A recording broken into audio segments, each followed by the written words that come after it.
that this issue has even. I remember when I was in law school, I was part of a student fellowship, and there was quite a incident that where one of the women there had an abortion, and it really caused a lot of heartache for a lot of people. And then actually she had another kid and ended up marrying her then boyfriend, and then I was part of the marriage ceremony. But then, I mean, sadly they're divorced now, but at the time when it was revealed that she had an abortion, and she was one of the student fellowship leaders and a Christian, and everybody was very shocked, and there were a lot of tears that were actually shed. And so at that point I was thinking, wow, it's a very, this is not just a theoretical exercise. So, oh yeah, is somebody recording this? Are you recording this? Okay. Video? Sorry. You guys need to go to the bathroom. The bathroom is right there. Yeah. By the way, I will say this. So it is being recorded, but only for some members of our group.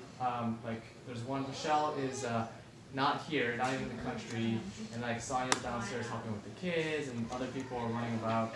So I want to also, even though I said hey, I want to make sure everyone feels comfortable, even though it's being recorded, just know that it's strictly for a few individuals in our small group, and they've all agreed that they'll delete it after they've seen it. So it's not like it's going to be, No, they gotta come over to my house to watch it. In this day of social media, anything can happen. So I'll just say, let me just pray first real quick, and then, let me just pray first.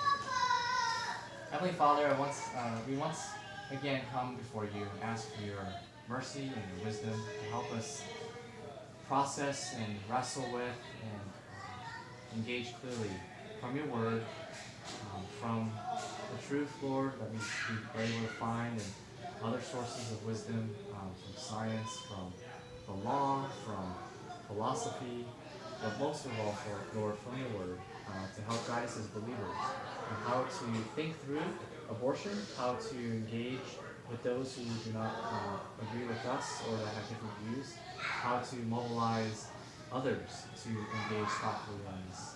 Pray that tonight would be a time of honest and open sharing, that anybody who feels, who has gone through this before or who has talked about it and had a very bad experience, that this would be something quite different. That it would be a chance for us to come together in love and in truth and in grace, to really address something that's just so important to the country that we live in now and the society that we're in now. And so we ask that you bless our time together and bring us in your son's name. All right, so with that little intro, I apologize, I didn't have enough time. I wanted to have a question sheet and summary of my main points and a PowerPoint slide. I'm still kind of hesitant. I'm not sure if I should show pictures. Some of them are just benign pictures, like pictures of protests that I think we've all seen in the media, so maybe that's not as helpful. But there's also pictures. Let me also say this. I am pro-life, okay, so I think you don't have to guess where I am, but at the same time, I want to be very, even now, I'm afraid if I say that, there's some people might be okay, this is automatically concluding 1, 2, 3. I think, unfortunately, the pro-life situation is where, they equate pro-life with things like anti-women, mainly anti-women, or just, there's a lot of negative connotations that can go with that. And I think some of them is rightfully placed on the church. And generally speaking too, by the way, right? The media portrays pro-lifers as conservative Christians, when in truth, actually, there's a lot of non-religious people who are pro-life too. But there's also a lot of Christians who, yes, are tend to be more liberal, but who are on the pro-choice side. So it's definitely not a monolithic, Christians are X. But for me, I am on the pro-life side, and I think there's a lot of things, reasons for that, and I don't want to, again, it's not my place today, nor the goal to just start spewing pro-life arguments. There's a time and place for that. I don't think that is necessarily tonight. I do want to instead, if you have questions about that, or if you are pro-choice, that you actually really do feel okay to voice that, because again, this is a discussion. It's supposed to be a chance to engage other believers, and it's very rare. I don't know how many of you. Okay, that's my first question: is how many of you feel comfortable, generally speaking, talking about abortion? A few. Okay. I mean, with who? Just with non-Christians. Yeah. Okay. Let's first say with other Christians. Yeah. So. Okay. What about with non-Christians? Okay. Have you had many conversations about abortion? Yes. Okay. How have those gone? I'm just curious. Can you just briefly share some experience on that? Most question they ask me is after I had kids, they will be like, "What would you do if you know there were all without your care?" Yeah. And I told them I don't know. Even Nathan asked me about because he's pro-choice, even though he's pro-choice. Okay. But he asked me, he's like, what if you already find out before the baby was formed, there's either physical or other, what would you do? I mean, is it really a good choice for the baby to born? Is it a good life for him to he asked me all those things. I don't know, I can't tell you that I will agree with you. And I can't say that because I don't know, I'm from but he's like, did you even consider about afterwards? You only think about, oh yeah, I need to give him a book, but did you consider about afterlife for him? Well, when we are not here, how can he live? So, I mean, those questions are the one I didn't ask about. Yeah, I'll say there's a criticism of pro-lifers that say like they care so much about the unborn before they're born, and then after they're born, they kind of just forget about them. And I don't think that's 100% true, but I can see why they come to that conclusion, because the amount of passion and money and time that's spent on advocating for the baby, notice I'm using certain terms, while in the mother's womb versus outside does seem to be quite, to be on like while they're way towards when they're still in the mother's womb. So, well, thanks for sharing. Yeah, so it's been it's been challenging, I guess, to say the least, especially when it's maybe your spouse. Anybody else want to quickly share their experience speaking about abortion, and more specifically, why, if it was hard, why it was hard? I talked to non-Christians before about abortion very briefly, and I think I probably have the similar mindset that, oh, you're not a Christian, so you must believe in blah, blah, blah. But then, like, after my long speech, and he's like, well, you don't have to be religious to be pro-life, and he's actually pro-life. So I think sometimes they're like, there's other people who are not Christian, and they, just don't put like a lot of judgment when you're like, oh, he's not a Christian, like, that person's not a Christian, so yeah, I mean, I was definitely encouraged because I feel like most of the time, I'm like, oh, like, they're definitely blah, blah. We should be encouraged sometimes, knowing that we have other people who are in the same camp who are not necessarily following the same Christ. I mean, do y'all think that so I think one of the, let me ask this question first. This is actually very curious what you guys have said, is how would you broadly describe or characterize the pro-life or pro-choice movement?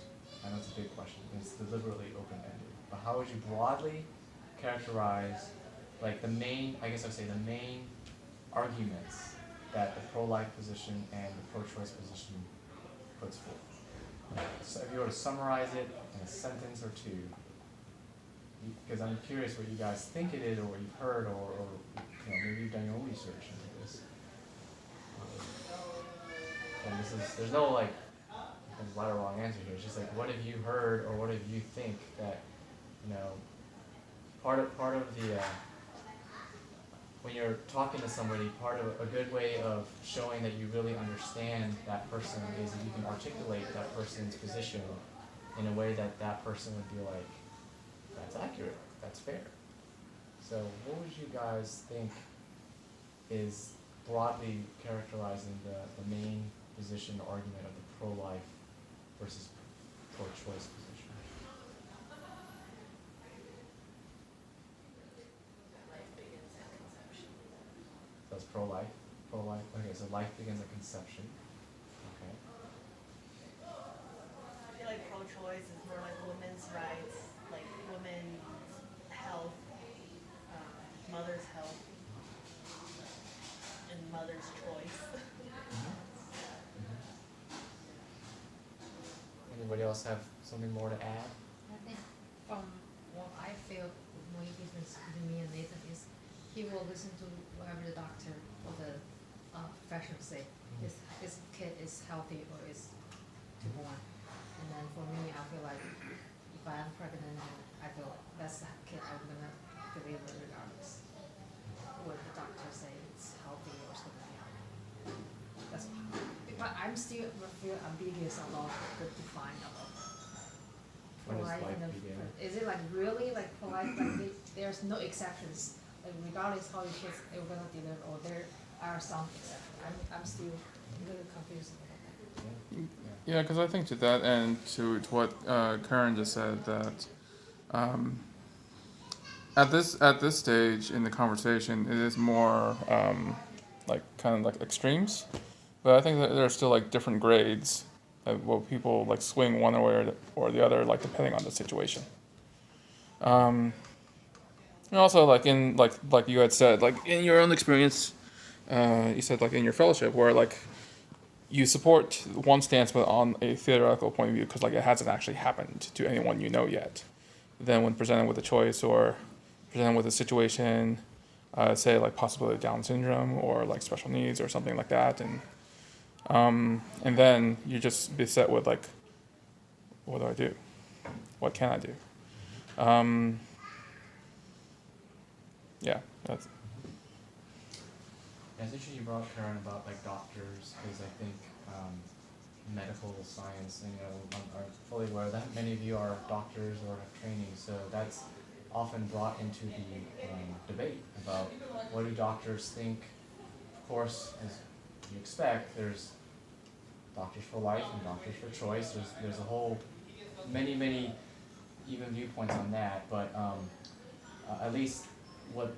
And I think, okay, so going back to pro-life, pro-choice, I think generally speaking, very general, right? Pro-life, by the title or the name of that position, right, is believing that the life of the human fetus, of the unborn in a mother, first of all, is not just that it begins at conception, but is a person, is a human being, full and full through, right from conception. And so it's focused primarily on the unborn and the status of the unborn and what the impact on the unborn may be, right? Whereas on the pro-choice side, again, generally speaking, it is, if you read literature and you hear the arguments, they're more focused on the mother. The woman's right to choose what may be done to her body, or the woman's right to refuse, not to be forced to do certain things, such as carry an unwanted pregnancy. So, with that broad brushstroke, right, of course that begs the question is, well, can't you care for the woman and the baby? Are they mutually exclusive? Like if you focus on the unborn, are you somehow thinking the woman is secondary or vice versa? What do you guys think? I think that's kind of how cultural war has played out, unfortunately, is I think, but what do you guys think? Like, can you, well, maybe I'm jumping ahead of myself, but when I say like the unborn, for pro-lifers, the unborn seems to be a primary focus. but not exclusively so. And I would argue with the pro-choice decision, the woman is the primary focus, but not exclusively so. Yeah, I say that because the pro-choice, I think, side, at least as I've read, I think they do not really regard, mainly, that the fetus as a human person. Agree or disagree? I see some nodding heads, some perplexed faces. Why do you think it would be important for the pro-choice argument to say that the unborn is not actually a full-fledged member of the human community? Well, I think when you dehumanize something, it makes it easier to have that thought or have that from that point of view, I suppose.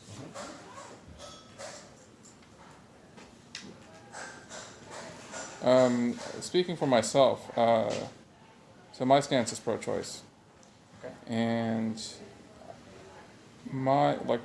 all of my considerations towards the topic have been usually not so much on the woman, but to the life of an unwanted child, and then what the next 20 years would look like for them. I'll say that volunteering with the homeless has really molded my views on that.